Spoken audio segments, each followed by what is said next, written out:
Réponse de Biden, non, j'envoie des missiles maintenant et on va descendre toute votre force navale. Tsahal n'a pas les moyens de contenir autant de missiles, avec même dôme de fer, tout ça, c'est des bêtises, d'accord? À la fin du 3e chapitre, il parle de la fin des temps. Aujourd'hui, on sait que Mashiach vient, on a tous les signes qu'il n'y avait pas à l'époque. Et Dieu leur fait ce qu'appelle un bol'an. Il ouvre la terre, tric, et ça se referme, comme à l'époque de Korah.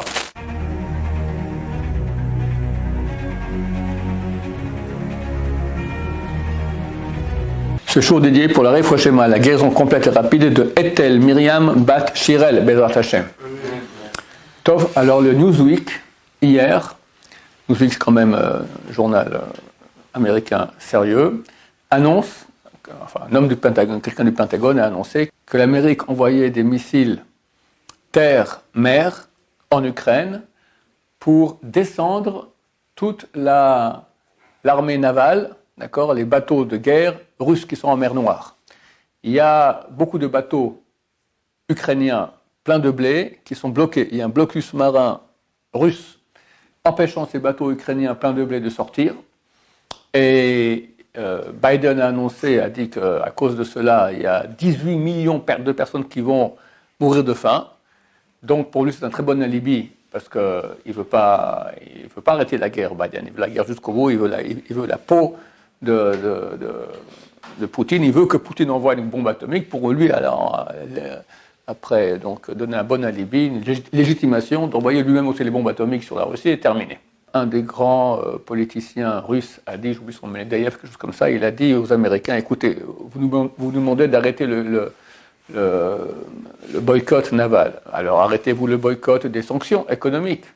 Ça se tient, d'accord, c'est un argument. Tu veux que moi je laisse tout, bah, tu me fermes, je ferme aussi, d'accord. Ouvre, je veux ouvrir. Réponse de Biden, non, j'envoie des missiles maintenant et on va descendre toute votre force navale russe. Donc les choses avancent. Je vous rappelle ce que dit le Midrash, lorsque tu verras les grandes puissances se confronter, attend le pied du Mashiach, on pense qu'on va dans cette direction, 7e année, c'est pas qu'il y a des guerres. Si on arrive à une bombe atomique comme beaucoup de gens le pensent, ben c'est clair que la face du monde va changer et je pense que Mashiach viendra. C'est intéressant, je ne sais pas comment ça va se goupiller là-dedans, mais le Gaon de Vilna, il y a 300 ans déjà, parle des forces navales russes. Et il dit que lorsque les flottes russes vont traverser le Bosphore, alors Bnei Israël revêtront leur habit de fête pour recevoir Mashiach. Maintenant, calmez-vous, tous les jours, des navires de guerre russes passent par le Bosphore. Donc, pourtant, Mashiach n'est pas venu depuis 300 ans. Donc, ça veut dire qu'en fait, ils vont passer de façon anormale, je pense. Je ne sais pas comment ça va se goupiller, mais peut-être qu'il y aura un blocus turc. D'accord, les Turcs ils sont quand même font partie de l'OTAN, donc obéissent quelque part à l'Amérique. Et l'Amérique peut dire à la Turquie, tu fermes le détroit du Bosphore, donc le Bosphore, ça passe par Istanbul. C'est au milieu d'Istanbul, tu as le détroit du Bosphore. Ils ferment l'accès aux navires russes. Les navires russes passent quand même, ça fait un boom tollé général. Je ne sais pas, je suis en plein de... En tout cas, il y a un rapport intéressant à suivre, Bezrat Hashem. L'Institut INSS, Institut d'études israélien pour la sécurité nationale, a annoncé il y a quelques semaines que dans quelques semaines, donc dans quelques jours pour nous maintenant, l'Iran aura une bombe atomique capable de l'envoyer et de le faire exploser. Est-ce qu'Israël va attaquer l'Iran? Ils font courir des bruits pareils, un grand exercice militaire, simulation d'attaque des centres atomiques iraniens avec couverture américaine. Est-ce que ça aura lieu, oui ou non? J'espère que non, parce que si on fait cela, on peut dire bye bye, il n'y a plus d'État d'Israël, c'est mort. Parce que, comme ont annoncé déjà très souvent les Iraniens, on rase Tel Aviv, on rase Haïfa, c'est pas compliqué. Ils ont comme plateforme Hezbollah en français, donc les armées chiites au Liban, avec 150 000 missiles qui sont cachés dans tout le Liban. N'importe quelle maison dans la cave là-bas, ils ont des missiles.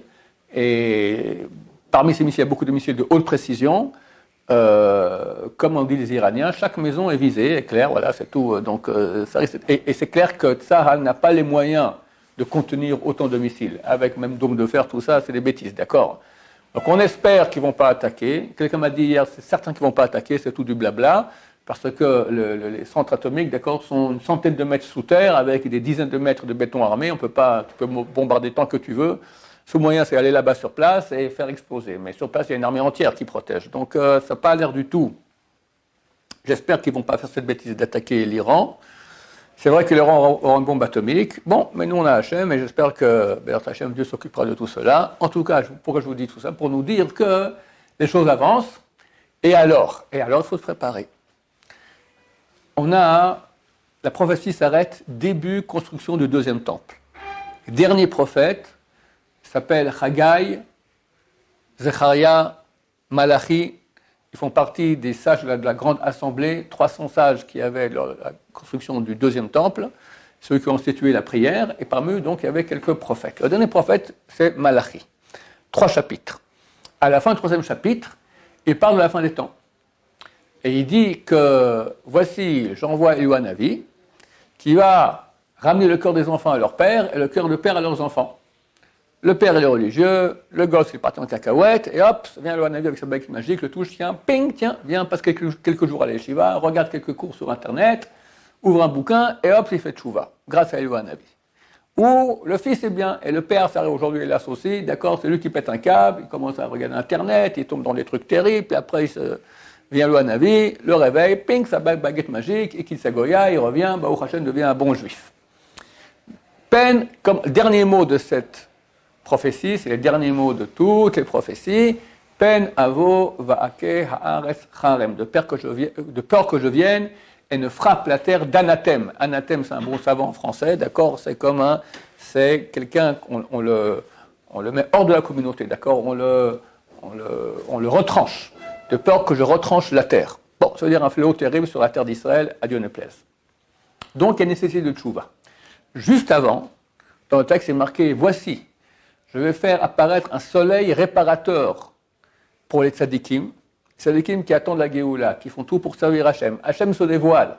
Ah, c'est bon, c'est comme t'as froid, tu vas au soleil, hop, ça te guérit totalement, c'est très très bon. Mais ce même soleil, il va brûler les Réchaïm, les mécréants, comme du chaume, comme de la paille.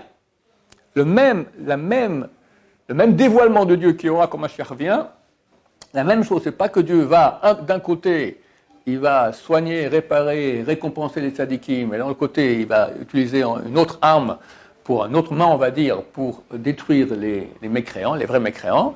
La même chose. Comme explique le Rav Eliashiv, le plus grand kabbaliste du monde ashkénaze des derniers siècles, d'accord, c'est le grand-père de Rav Eliashiv, le grand possèque, lui, il dit que le fléau de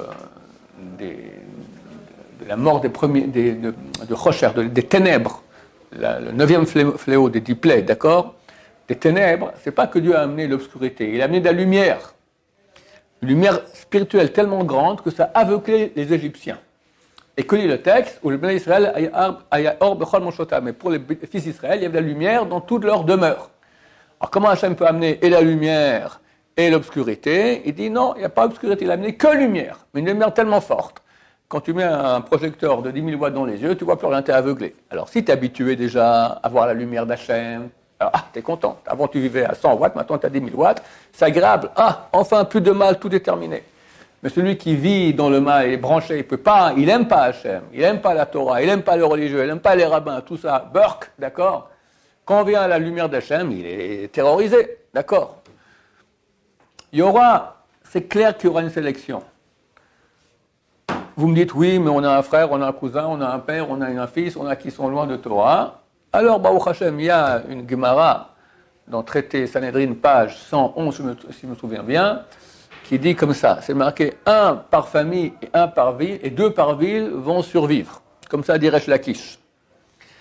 Son maître Echavruta, Rabbi Yochanan lui dit, Dieu n'aime pas comment tu parles. Explique le verset autrement. 1 par famille et 2 par ville sauvent toute la famille et toute la ville. Par le mérite de un qui fait tchouva, comme c'est le Rambam, par le mérite de un qui fait tchouva, Dieu peut sauver le monde entier. Donc j'espère que ceux qui sont des tzadikim, les gens bien, qui ont dit ça, il y en a beaucoup de tchouva, ça va, leur mérite va rejaillir sur d'autres. Mais dans quelle mesure? J'ignore. Je ne suis pas le secrétaire de mon Dieu, je ne sais pas. Il y aura une sélection, je ne sais pas comment elle sera. C'est marqué 2 tiers du monde vont disparaître. Le dernier tiers, Dieu va le prendre et va l'affiner comme on affine l'or et l'argent. Ils vont crier, tu es notre Dieu, et lui il va dire, vous êtes mon peuple. D'accord? Donc, Si c'est vraiment ces chiffres, vraiment, c'est terrible, 2 tiers qui passent. Ça, c'est une guerre avec l'Iran, Hachem Ishmor. D'accord? Et le tiers qui reste, après, il n'y aura plus rien. S'il n'y a plus de Sahel, s'il n'y a plus rien du tout, on est tout seul comme ça, plein d'ennemis, alors on va tous crier à Hachem. Alors Dieu va dire, ah voilà, je t'affine comme on affine l'argent et l'or, tu vas crier, tu es notre Dieu, et moi je vais crier, vous êtes mon peuple, et je vais vous sauver. Mais ouf, c'est difficilement supportable. Alors je ne sais pas ce qui va se passer. Il faut se préparer aussi à ce scénario. J'espère que ça ira plus tranquillement, sans attaque avec l'Iran, rien, mais il faut se préparer. Il y a une Gemara dans le traité Sanhedrin, page 97, B, qui dit comme ça. 3 choses viennent de façon non consciente. Une trouvaille. Tu ne peux pas dire, tu quittes ta maison, tu dis à ta femme ou à tes parents, papa, maman, et tu vas où? Je vais chercher une trouvaille. Du genre, dans la rue, je cherche un porte-monnaie perdu. Tu te balades, hop, tout à coup, sans conscience, tu trouves un porte-monnaie. Sans nom. Comme ça, tu peux le prendre, parce que si le nom, t'es embêté. D'accord? Deuxième chose qui vient par inconscience, un scorpion. Personne, à part un fou, va mettre sa main dans un buisson comme ça, qui est infesté de scorpions, pour se faire piquer. D'accord? Lui, il pense que c'est un buisson inoffensif, il met sa main dedans, pique, il s'est fait piquer par inconscience. Troisième chose, Mashiach. Il vient par inconscience. Vous me direz, mais comment par inconscience? Tout le monde parle du Mashiach aujourd'hui, pas un rabbin en Israël ne parle pas du Mashiach. Tout le monde dit que ça y est, il arrive. Donc on est tous très conscients qu'il arrive. Réponse que m'a donnée mon Rosh Kollel il y a presque 30 ans, il m'a dit, même que tout le monde sait que Mashiach vient, on est tous inconscients. Parce qu'on est vraiment conscient de ce que c'est. À l'époque du Shabtai Tzvi, Shabtai Tzvi, c'était un des seuls hommes qu'on peut dire à son propos, il marche au que non soit effacé, c'est un faux messie. Un grand sage d'Israël, très grand kabbaliste, qui a dit qu'il était le Mashiach, et beaucoup de juifs ont cru en lui, à la fin il s'est converti à l'islam. Il est allé à Istanbul, le sultan l'a amené, écoute, tu me fais des histoires là, tout le monde, ça fait des émeutes, etc. Ou tu te convertis à l'islam, ou je coupe la tête. Il dit, c'est bon, je me convertis. Et beaucoup de ses élèves se sont convertis avec lui, croyant que c'était le Mashiach, etc. Et ça fait une très très grande crise dans le peuple d'Israël. D'accord? C'était un des faux messies qu'il y a eu. À l'époque, lorsque les gens ont cru en lui, quel chouva il y a eu. Les femmes et les enfants jeûnaient 3 jours de suite consécutifs, 72 heures sans manger et boire. Aujourd'hui, on sait que Mashiach vient, on a tous les signes qu'il n'y avait pas à l'époque. Quelqu'un fait 72 heures de jeûne consécutif, choum d'avar, quelqu'un arrête de regarder les filles dans les rues, rien du tout, quelqu'un prie mieux, allez, difficilement, quelqu'un, bon, alors un peu qui se réveille un peu. Mais on est à des 40 000 années-lumière de à quel point on devrait se réveiller. Ça veut dire qu'il vient par inconscience. Pourquoi je raconte cela? Ces 3 choses-là. Le Maharsha, un des plus grands commentateurs du Talmud, il dit pourquoi est-ce qu'on a mis ces 3 choses ensemble pour nous dire. Il y a le Mashiach qui vient par inconscience. Mais quelle inconscience? Il vient soit par l'inconscience du scorpion, qui fait mal, soit par une inconscience du porte-monnaie, la trouvaille qu'on a trouvée, qui fait plaisir. Si on a fait tchouva, et on est proche de Dieu, vient Mashiach, on est tout content. Si on n'est pas proche de Dieu, on n'a pas fait tchouva, alors c'est comme un scorpion, à Dieu ne plaise. Donc, avis la population, messieurs, il faut se rapprocher d'Hachem. C'est clair, je ne peux pas m'empêcher de dire que rien qu'en voyant la politique israélienne, je peux expliquer peut-être un peu mieux qu'est-ce qui se passe ici. Cet État a été créé par des gens qui ont voulu de façon sciente, ils l'ont dit, la fin de la Torah. Créer une nouvelle société israélienne, un nouveau type de peuple d'Israël, sans Torah. Ben Gurion a dit à l'ami du père de mon voisin, dans 20 ans, il n'y aura plus aucun religieux dans ce pays. Et c'est vrai, il n'y avait que 200 religieux orthodoxes à l'époque. Et de façon naturelle, normale, rationnelle, il aurait dû y avoir 0. Mais Hachem est plus fort. Il a fait faire tchouva à des gens qui étaient extrêmement loin. De plus, dans ce pays, les non-religieux font très peu d'enfants. Les Arabes et les religieux font beaucoup d'enfants. Donc au bout d'un moment, il y aura beaucoup d'Arabes et beaucoup de Juifs religieux. Bientôt, il y a un article qui est apparu que dans le monde déjà, 1/7 des Juifs sont orthodoxes, bientôt 1/5. Les Arabes, c'est pas compliqué. C'est marqué, c'est un Zohar que j'ai cité dernièrement, je vais le reciter parce qu'il est très beau, il dit comme ça, il dit pourquoi est-ce que les Ishmaélites, ils ont la maîtrise de la terre d'Israël. Pendant 1700 ans d'absence, 1800 ans d'absence, 1700 ans d'absence juive ici en terre d'Israël, qui avait la maîtrise de la terre d'Israël? Les Ishmaélites, ceux qui sont sur le mont du Temple, l'endroit le plus sacré du monde, d'accord? Ils ont leur mosquée là-bas. Quel mérite? Alors, Zohar dit, ils ont un mérite parce qu'ils font la Brit Mila. Mais de même que leur Brit Mila, elle est vide de sens, parce qu'il n'y a pas de Brit. Brit signifie alliance au niveau de la Mila, mais là, c'est l'organe génital. Il n'y a pas d'alliance avec eux, il n'y a aucune alliance avec eux, rien du tout. Alors de même que cette alliance, enfin cette action qu'il fait, elle est vide de sens, il te coupe un morceau de chair, mais c'est rien. Alors la terre aussi, elle restera vide, bien que la terre d'Israël est une terre extrêmement fertile. Elle restera à la bout de vache.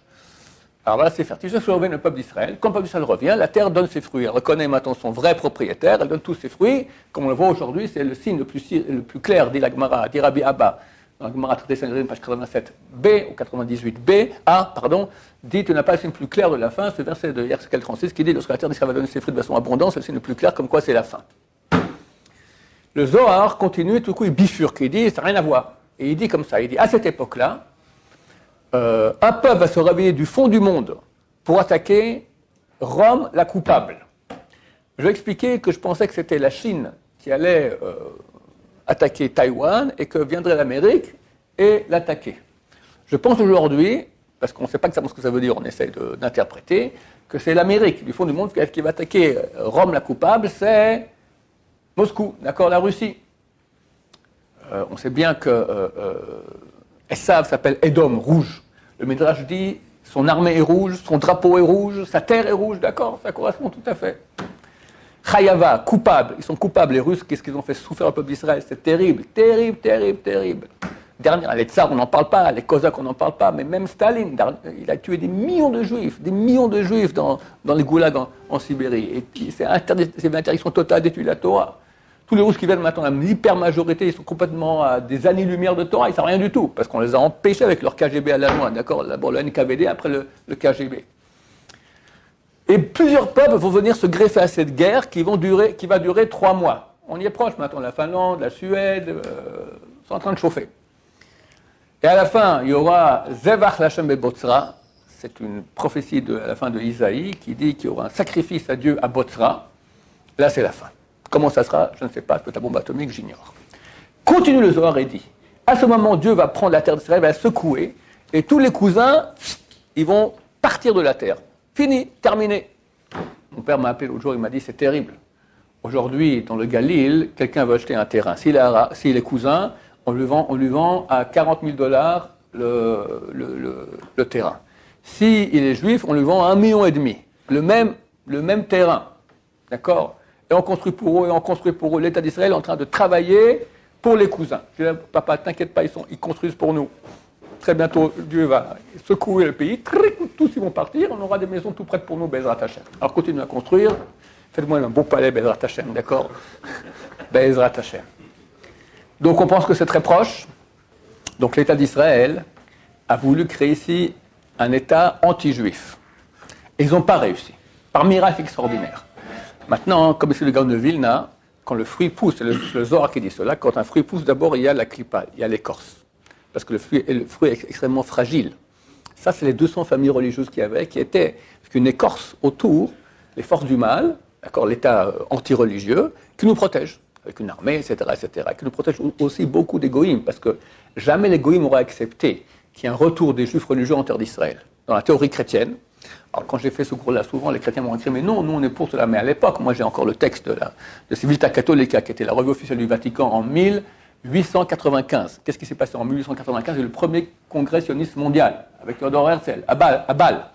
Les chrétiens ont dit ce qu'ils en pensaient. Ils ont dit, d'après les saintes écritures de chez eux, d'accord, il est absolument impossible que le peuple juif revienne en terre d'Israël avec comme capitale Jérusalem, parce que le peuple juif est condamné à errer dans l'exil et la souffrance parmi les nations pour l'éternité, pour montrer aux yeux des nations comment Dieu châtie les vilains juifs qui refusent de reconnaître leur Dieu.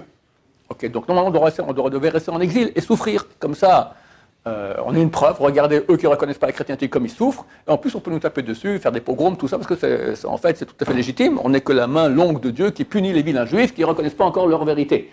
C'est connu, en France je crois, il y a une des églises là-bas, on voit une statue, une jeune fille comme ça, avec les yeux bandés, ça s'appelle la synagogue, d'accord? Les yeux bandés, ils sont aveugles, ils ne savent pas reconnaître encore où est la vérité. Jusqu'à aujourd'hui, la majorité des pays occidentaux ne reconnaissent pas Jérusalem comme capitale. Ça veut dire, frottez-vous les yeux, venez voir, on est là. Non, la capitale peuple juif, ça ne peut pas être Jérusalem. Parce que si Jérusalem, de facto, les écrits, les saintes écritures des chrétiens sont fausses. Je vous dis, elles sont fausses, d'accord? Et très bientôt, ça sera partout. Là, il n'y aura plus. Alors, Alors, jamais les chrétiens et le monde occidental aurait accepté que les Juifs reviennent en tant que religieux en terre d'Israël. Mais après 2000 ans de tentatives de nous rendre un pays, de nous rendre un peuple inexistant, ils ont compris un truc fantastique, qu'ils n'arriveront pas, mais les Juifs arriveront. Les Juifs sont beaucoup plus malins.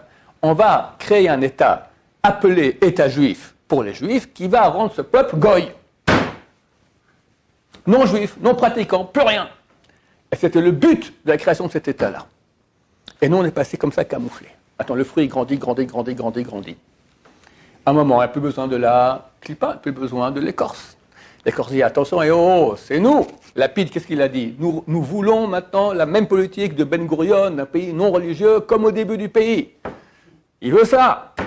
Il a dit, c'est nous qui avons construit le pays. Espèce de pauvre type, d'accord, on t'a construit pourquoi? Pour qu'il n'y ait pas de peuple juif. On t'a utilisé comme camouflage pour qu'on puisse rentrer, pas être tout de suite ratatiné par les goïms, bien qu'il y ait des tentatives de ce genre-là. Et maintenant qu'on est là et on est bien là, c'est fini, plus besoin d'un État anti-juif, on va créer le vrai État juif, celui de l'État de la Torah, de Dieu, Bezrat Hashem. Alors c'est pas nous qu'on va le faire ni avec la force ni rien du tout, le bon Dieu s'occupe de cela, et on voit très très bien actuellement la dislocation, l'agonie, la ridicule, d'accord, d'un État anti-religieux, d'un chef de gouvernement qui porte une kippa, mais qui est carrément anti-religieux, d'accord, ils sont en train de partir en cacahuète. Donc on observe, et très bientôt, Bezrat Hashem, on verra à la fin, ceux qui mériteront Bezrat Hashem. Je vous raconte un petit truc très sympathique, je ne sais pas si c'est vrai, je ne sais pas si c'est faux, mais c'est sympa quand même. J'ai étudié Psachim avant Pessah, d'accord, là-bas dans la page, je crois 56, je ne suis pas certain, c'est écrit là-bas, 56 ou 54, c'est écrit 10 choses ont été créées le vendredi de la création, Ben Hashmashot, entre vendredi après-midi et vendredi soir. Parmi ces 10 choses, donc il y a le puits de Myriam, il y a la bouche de la tonne de l'ânesse de Bilam qui a parlé, toutes sortes de trucs miraculeux. Le dernier qui est écrit là-bas, c'est la bouche de la terre pour avaler les mécréants. Rachid dit, c'est la bouche de la terre qui a avalé Korach et sa communauté. Korach se sont révoltés contre Moshe Rabbeinu. Moshe Rabbeinu leur dit, venez, on fait la peine. Non, on veut pas. Ok, alors Dieu a dit, Moshe a dit, éloignez-vous. Et hop, Dieu va créer maintenant une création. La terre va s'ouvrir, vous allez tous tomber dedans. Et la terre s'ouvre à ce moment-là, puis tous ils disparaissent là-dedans. Comme ça explique Rachid. Moi, j'ai dit, ok, mais ce n'est pas tout à fait correspondant à ce qui est écrit dans la Gemara. La Gemara dit, c'est marqué la bouche de la terre pour avaler les mécréants. Ce n'est pas marqué Korach et sa communauté, les mécréants. En plus, le dernier qui est écrit parmi les 10, le 10e. Très souvent, le 10e, ça concerne l'époque messianique. On voit par exemple qu'il y a eu 9 parottes, 9 vaches rousses pour purifier ceux qui sont impurs d'impureté de mort. La 10e sera faite par Mashiach. Il y a eu 10 chants qui ont été faits durant l'histoire par des grands d'Israël, Shirat Hayam, Shirat David, Shirat Dévorah, la Shirat de Myriam, etc. La 10e, Shirat, c'est un chant à Dieu, c'est le 10e qui sera fait par Mashiach. Moi, je dis peut-être que les 10 qui sont cités là, le 10e, c'est à l'époque messianique. C'est pas marqué maintenant la bouche, la gueule de la terre pour avaler Korach. Ça aurait dû être dit comme ça, d'après Rachid qui dit c'est Korach. Ça aurait écrit Korach, c'est marqué pour avaler les Rechaim, les mécréants. Quelqu'un m'a posé la question, quand Mashiach viendra, comment il fera, comment on saura? Je ne sais pas, mais il fera des grands miracles. Il se peut qu'il va dire, voilà, regardez, demain on prendra quelques-uns des pires ennemis du peuple d'Israël qui sont en terre d'Israël, et Dieu leur fait ce qu'on appelle un bol'an. Il ouvre la terre, tric, et ça se referme, comme à l'époque de Korach, d'accord? Il y a déjà eu des entraînements, dernièrement, il y a combien? 2 ans, quelque chose comme ça.